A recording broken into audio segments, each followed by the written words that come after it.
focusing on the release, not the result.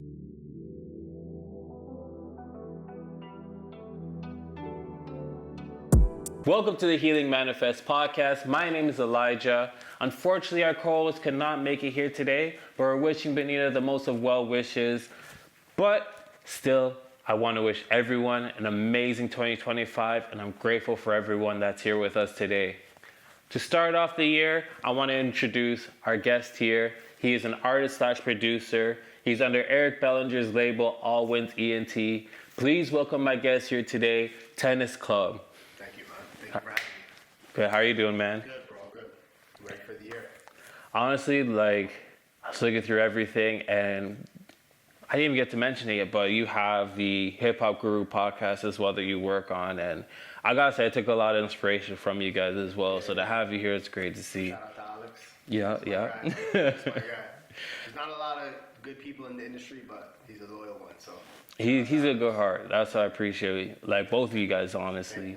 Thank you. And I want to say, you're coming into this new year, and I can imagine how much you have coming out. Yeah. And what I think is so interesting is, first and foremost, I see when things started for you. I saw the first track that you posted on social media, on streaming, my apologies, was Watson. Yeah. So. That's an OG. That's 2018. The crazy that. part is, sorry to cut you off. Yeah. In 2018, you see how Afrobeats is so big right now, right? Yeah.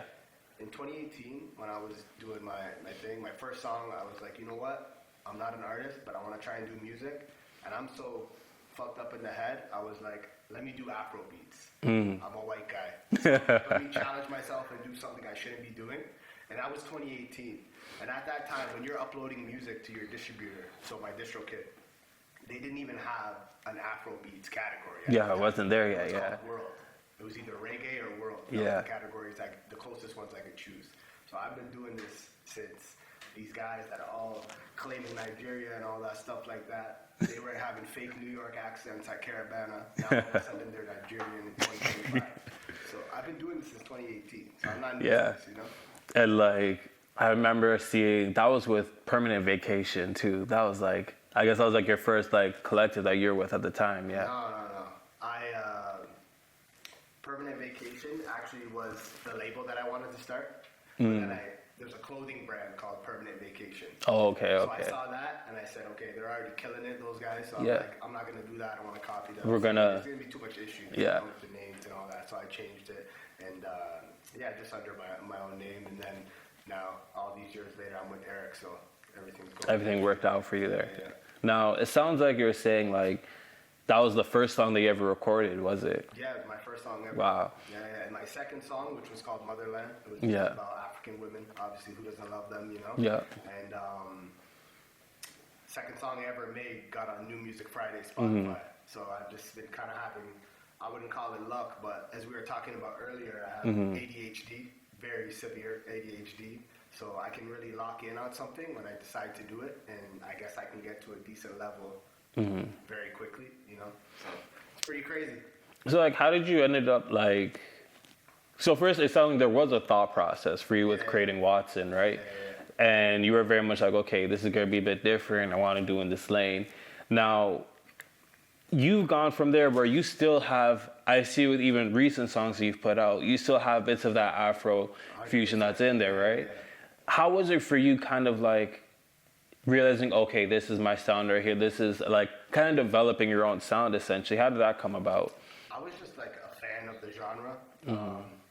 My family's from England, so I always just looked over there to see what kind of music they had and stuff. And there was a lot of Afro wave, Afro fusion stuff. People like Gecko, Malik Berry, and all these guys. And I was just a huge fan of them. So I kind of was just inspired by them, and that's even where I got my song Motherland came from. It was inspired by a Gecko song, his song called Baba, which is about girls as well, same kind of concept. So that's kind of, I was just a fan of the genre, to be honest, and that's how it came about.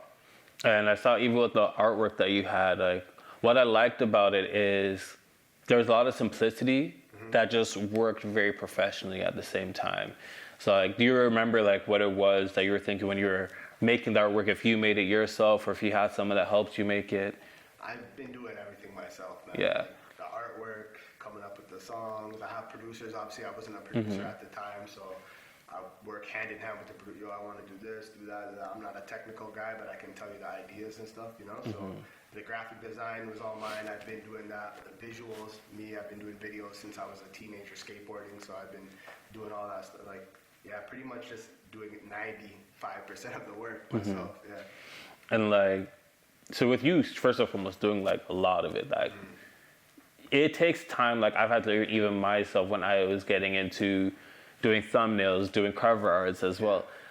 It takes time to like learn that stuff. So like, is there like a history for you like learning this stuff like even through high school, or was it something you're just like, I'm doing music, so I'm just gonna learn everything that I can here? Well, before the music and stuff, I had a blog, right? So going back to the hip hop guru stuff, in 2011, before that, I had my own blog, so I was doing interviews and I had my own media platform. So I had to learn how to do, you know, artwork, graphic design. I had to learn how to edit videos, blogging. I had to learn how to write. I had to learn how to reach out to people to find interviews and networking and all this stuff. So it's just been a process. I've just been learning stuff as I go.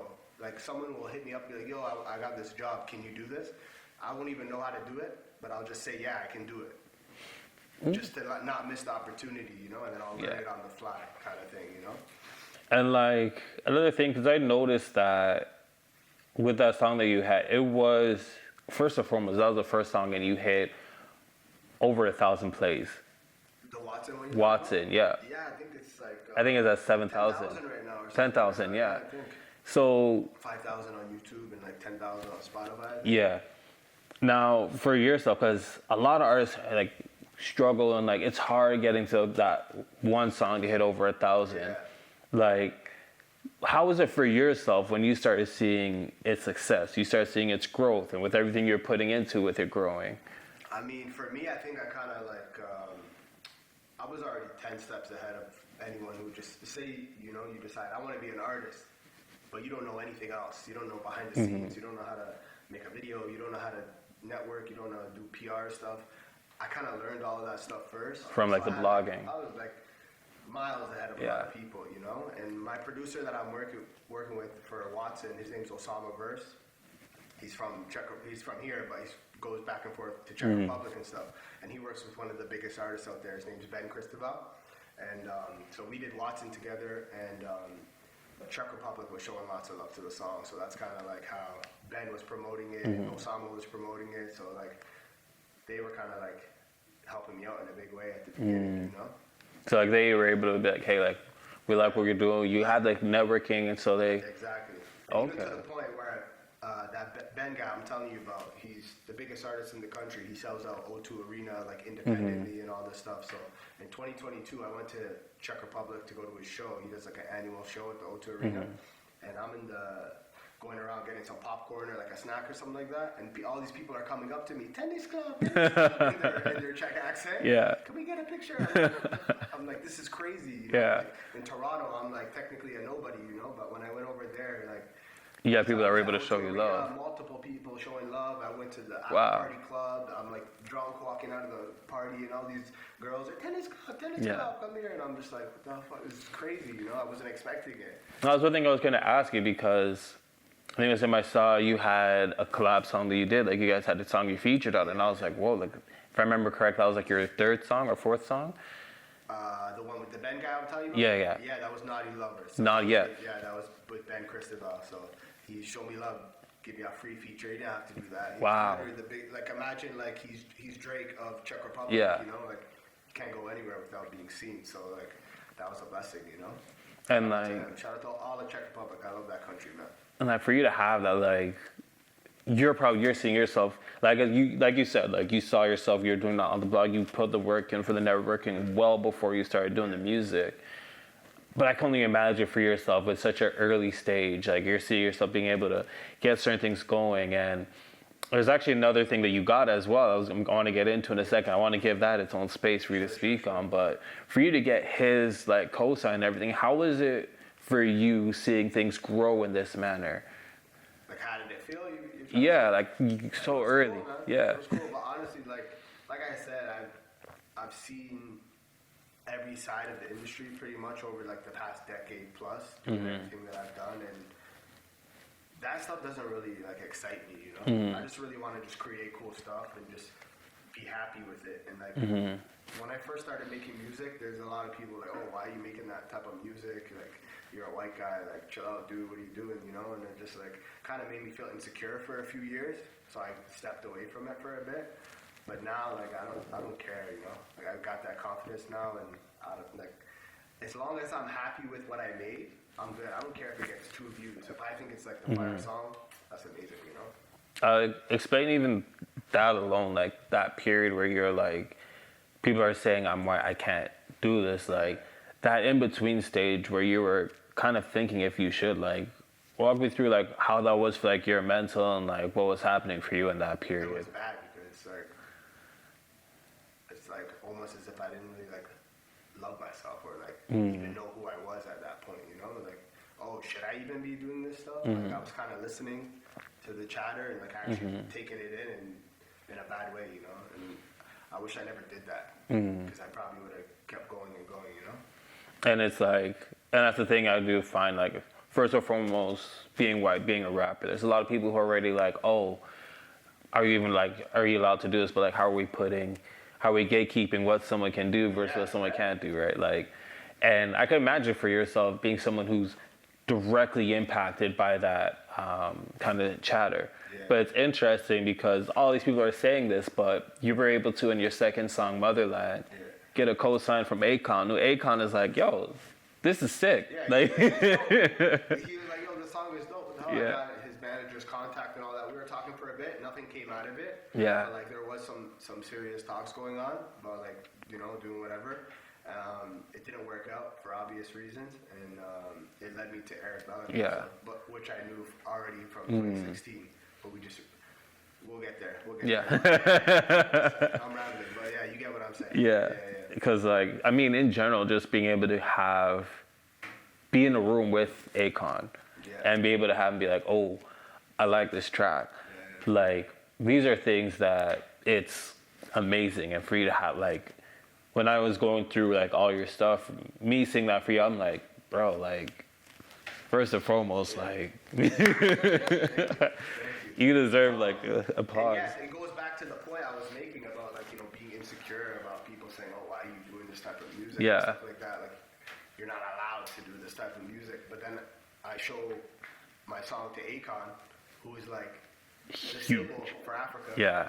And they're giving them electricity and all this type of stuff, and he's co-signing it. So after that moment, that's when the light went on. I'm like, I don't care what anyone has to say, you know. Like, he really put on for Africa, like super. Like when we were young, like that was, like, especially for myself, a huge intro to African culture. And you never really seen like guys that looked like him. Doing that type of stuff and on that scale of North America, you know. So, like, shout out to Akon, man. He's one of the most talented guys ever. What would you say with these people that you were around, like, if there's any advice that they gave you that stuck out to you that you could think about right now, what would you say it is? I heard something recently from Eric, actually. He said, he's like, I'm focusing on the release, not the results. So it goes back to what I was saying, like, if I'm happy with the song, the finished result, and I release it, that's all that should matter, right? The results are great if you get a platinum and you go 1 million streams and all this type of stuff, but that's not going to make you genuinely happy. You could hate that song. I know there's guys out there that have songs that went viral and they actually hate those songs. So they're not even happy with it, you know? Now, you were saying as well that, like, they focused a lot on the release, not so much the finished product, finish, right? And I noticed a lot of that with the songs that you put out as well. Like, you, honestly, the way that you kind of mastered, like, making things viral. And I saw that a lot with your song, So Proud of Myself.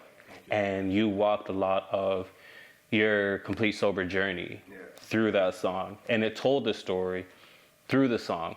And it helped, even for myself, connect with that song more because I'm like, okay, I see where this is coming from. And it made me, like, for me to first and foremost, like, get into a song and, like, I'm, like, listening to a song and I'm like, oh, I'm into it. Takes a lot. And you did that. So you did a great job. So, like, I guess walk me through how you thought about getting, like, attaching those two moments together and making that release come about? Yeah, so that song, I wrote that song in 2022. I was just just not in a good place, you know?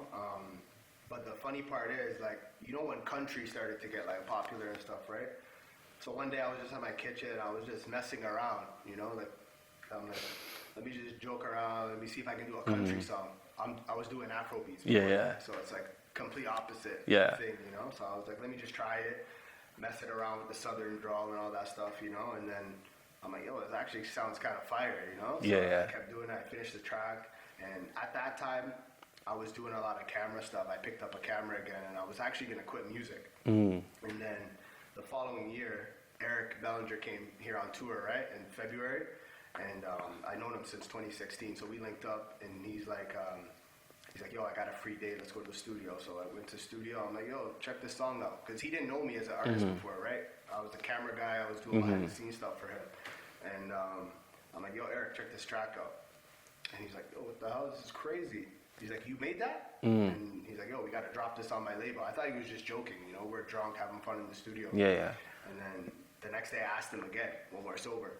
And I'm like, you were serious about that? He's like, yeah, 100%. What are you talking about? Let's do it. Whatever. So yeah, that's how it actually came about. Yeah. First, like, now, like listening to the song now, I can see where that, like, country influence came from. And I'm like, that's genius right there. Yeah, I'm just trying to do a little, I don't even know what genre the song is. There is some country elements to it. It's not really a country song at all, but it kind of is at the same time, you know?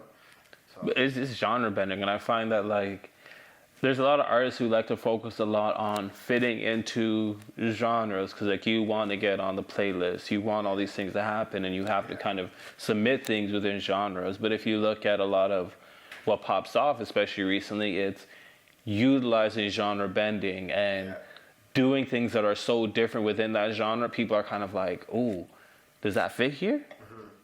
And it's like, oh, okay, like you're now fitting in. Because what's stopping you from submitting that to country playlists, hip-hop playlists? Exactly. You're already in world playlists, so why would they not accept you too, right? And utilizing that, I also just want to say, sorry, before I get to the next thing, for anyone who's not aware, first and foremost, you gotta be aware of Eric Bellinger. That was like... He's the GOAT, man. I still can't believe it. I talk to this guy almost every other day on text, you know, and I just can't believe it. That was one of my favorite artists I discovered through, like, that Piff and, like, that mixtape era. Like, I've been in the studio with this guy multiple times. Yeah. He gets in there and he can write, like, 5 songs in 2 hours, right? Not even 1 hour. Yeah. Maybe. It's insane. I've never seen it, bro. He's one of the, if not the greatest songwriter I've ever met. And also, you know, his grandfather is actually the guy who used to write for Jackson 5. So Actually. his grandfather, Bobby O'Day, he wrote the song Rockin' Robin. Oh, okay, So, okay. like, it's in his blood, Yeah. you know what I mean? And for him to say, like, yo, you wrote a crazy track, that's, like, the most insane compliment I ever get, you know? As like, it literally is like, okay, you have this through you, you've done this, like, you're actually out here. It's one that, like, it's definitely that extra, it feels like an extra compliment because it's like, oh, that's legit, this is serious here right now. And as you were saying yourself, like, this is one of those things you've been around, you've been networking, you've put yourself in the fields for so long where it just came about in such a natural way that just worked out. Yeah. So, like, I guess what I want to say is just, like, with that one coming out, was there, like, additional help that he had with the releases that you put out as well? Yeah, so we dropped it on his label, All Wins, obviously. He shared it around with his networks. He posts me on his page. He shares my stuff all the time. He definitely gives me an amazing push, you know, and I saw that with the followers coming in and all this type of stuff. So shout out to Eric. Thank you for all the help. And, like, I noticed that the All Wins label, it's a tight-knit group, it looks like. Like, it's him, then I saw, like, I want to say there's about 10-ish other artists. About 10 now. Yeah. 8 or 10, I would say. Stephen G, 6, Leah the Libra, me, Flash Garments. I'm having a brain fart right now. No worries. All fire people on there, you know? All fire people. Because, like, I noticed with, you have that one that you released, and then the second song that you released on the label too. What's Love? What's Love? Yeah. And I love how I love the way that you did with the promotion for that song. Yeah. And I love how you had your girl on the cover for that one too. That was dope. Of course. We were in Vegas having a good time, and I just, we were lit. I decided to, you look cool right now in that bed. Yeah. Blow some smoke. It was fire, yeah. There was little small things that you did even before that where you're talking, it's like, oh, like, man, like my relationship, I'm trying to think, like. Yeah, I made it look like. You're on the crash out. Up, Yeah. Mad dirty. Like, my Instagram page went from like 400 story views to like almost 2K views. Yeah. Because of a fake breakup I put on. People And- were losing their minds, and I wasn't like telling people unless we were close. Like, Yeah.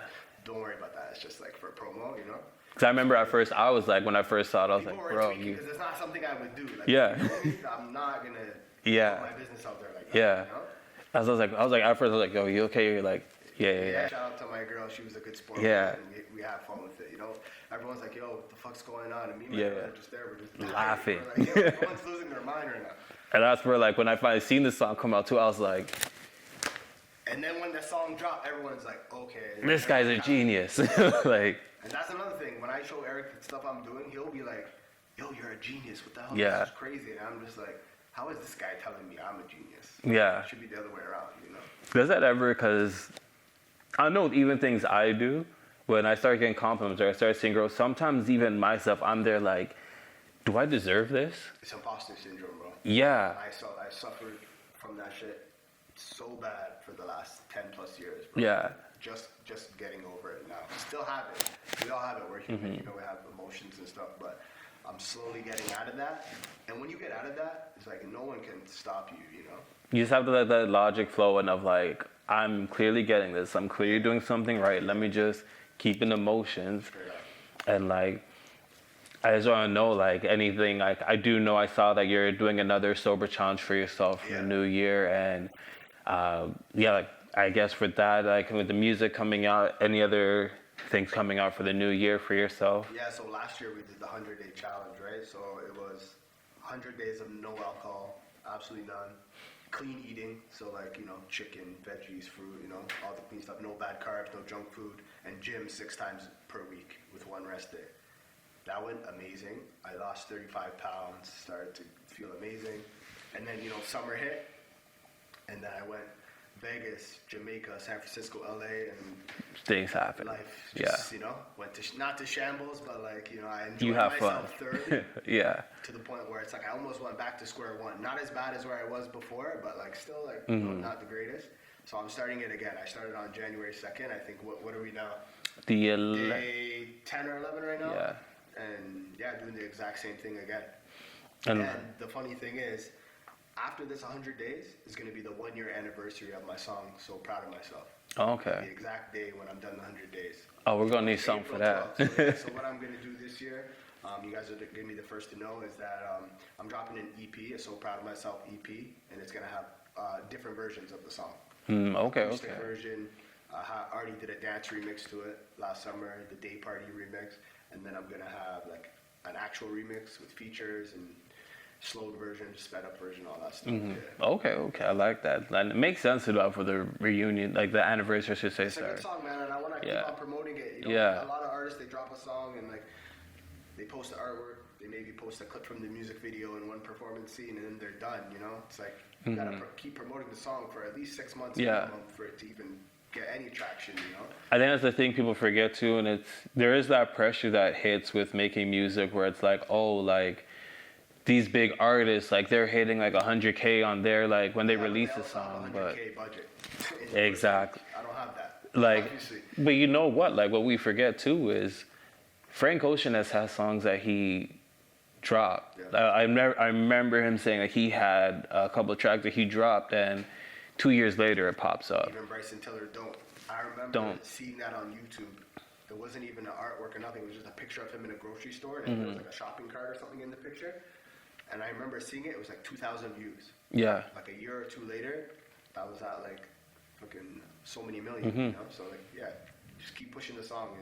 If it's good, if the song's actually good, it's gonna blow up. If you're working on it. My experience with that, actually funny you say, was I remember my cousin from Florida. He came up in, I want to say it must have been 2013, 2014. and he showed me XXX Tentacion. Yeah. And I first heard it, and I was talking, and I was like, I think it was Look At Me, he showed me. And I was like, this is a lot. Oh my goodness. I was like, I'm gonna come back to this. Yeah. And then after, Kinda, right? I was like, this is aggressive. Yeah. And then after 2 years later, so I saw it pop up again, and I was like, I swear I heard this before. And then after, I was like, yo, you remember? He's like, yeah, I showed it to you in the apartment over here. And I was like, oh shoot, that's that song. But again, it's just the way sometimes you can't give up on a record. You just gotta. And that's what happens to a lot of these artists, right? They can have the best song, but they never put no like legwork behind it. Yeah. You know? Like what? I don't know. If Eric said this to me or someone said it to me, but it's like the real work comes after the release. Mm-hmm. Like, you can do the pre-release, you know, dropping in 7 days, blah blah blah. But when you drop it, it's like, yeah, you get one post. People are doom scrolling all day long. They're gonna forget it. So you gotta keep pushing and pushing and pushing. You gotta tell that story with it, right? Exactly. And yeah, we're just so proud of myself. It's a real story. Yeah. I wanted to ask you just the last couple of ones here. With as well, back to the so proud of myself. With that 100-day challenge, like I know for myself when I was getting sober, like I find there's different phases where it's like, okay, this feels cool, trick, I can do this. And then after there's moments you're like, man, north. And then you have days where you're like, oh, I kind of want to drink or something like that. At what point did you find, I guess, was it like during the trips or was like, at what point did you find was the hardest in the middle of that challenge? Last year's challenge? Yeah. Honestly, I'm not trying to sound like cocky or something like that, but the challenge was so easy. It was the easiest thing because at the same time, it was my first opportunity to drop music on a label, right? So I was working with Eric, so I was like, yo, I can't mess this up. I have to sober up. I have to work out every day. I have to eat clean because if I don't, I'm gonna be sluggish. I'm not gonna be able to move around properly. You know what I mean? So at that time, I was just so motivated and hyped on the opportunity that it just came so easy. This time around is actually a lot harder. Because right now is the maintenance part. I'm trying to maintain the opportunity, you know? So there's days where I'm like, man, fuck, today was rough. I would love a drink right now. Yeah. But can't do it. That's the thing. It's like, it sounds like I was actually just about to say, I feel like with that first time that you were doing it, it was mainly about you were in such a focus mode. You were so, yeah, and it's just, there's that, I need to lock in for Eric. I got to do this for it. And it's like, there is that extra piece where it just helped motivate you more to keep it. And now you're like, okay, I'm doing this is for real. Now this is the maintenance part. And yeah, it is that. And I know for myself too, like, there gets those days where you're just like, should I just one time? Yeah. And I feel like a lot of people, it hits of like one time's not gonna hit. But I do remember you saying when you were in Vegas and you were on the trips and you started drinking, it's like you even caught yourself being like, oh, I don't want to be back at square one, but I have an awareness now. Yeah. Just overdoing it, just like getting back into old habits, you know, just like, oh, I finished my work. I guess I can have a drink now, you know, but like for what? Like what are we really doing, you know? Yeah, it seems like it's something to be proud of yourself. And for anyone who is trying to get clean or trying to do a challenge like this and they catch themselves fall off, it's the fact that you're aware of your fall off, the fact that you're aware that I'm starting to go back, that's where you got to catch yourself and be like, I'm aware. We're saying all this, maybe it sounds extreme, but it's like, I'm not an alcoholic. No, not at all. I can definitely say I like to drink probably more than the average person, and I do overdo it sometimes. You know? But I think even still, it's just the fact you had that challenge. You got to have a glimpse of an experience for someone, just anyone, like alcohol, whatever it is, that is just trying to have a cleaner life. Yeah, and the fact that there is days where I'm like, bro, I wish I could just get drunk right now, you know? That made me think like, okay, if you could think that, then there's people who are doing way worse. Yeah. I wonder what they're thinking, you know? Yeah. And like that alone, like I want you to even know, like that advice alone of what you're giving, it's gonna be helping someone. Yeah. And that's where I'm so glad to have you on the podcast here today. And I appreciate you being able to say so much. Like there's artists, there's people who want to live clean. There's so much things that you're able to help out here with. And I'm super grateful that I got to have you here. Look out for his music. I'm going to put his links down below as well. Thank you again for coming out here. Thank you for having me. No problem. It's fun, man. You take care. Everyone listening, I'm glad to have you guys here. Peace.